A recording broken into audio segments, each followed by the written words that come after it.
I'm Jesse, And I'm Josh. and we're going over the hip hinge archetype and ways to improve that.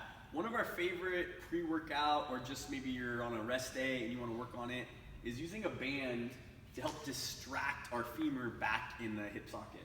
So as we sit, what happens is gravity's pulling our torso down, but our femur is kind of getting pushed forward in the hip socket, and that can cause some issues.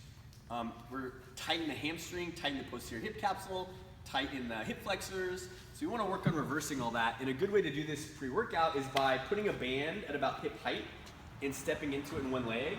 And then Josh is just going to run forward to create some good stretch on the band. And then this leg behind him for support, turning the foot straight so hips are squared up straight ahead. This leg bent.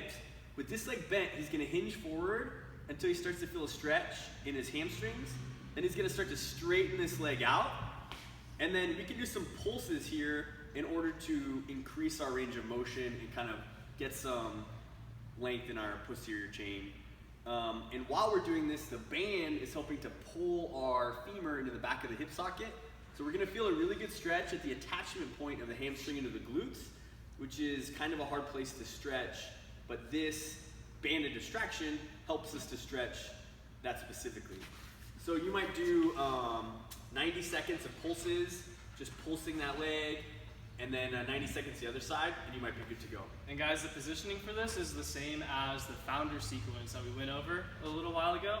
If you haven't seen the video where we go over Dr. Eric Goodman's foundation training, go watch that, because that hip hinge into that lunge is the exact same positioning as the founder sequence. Better fitness for life. Boom.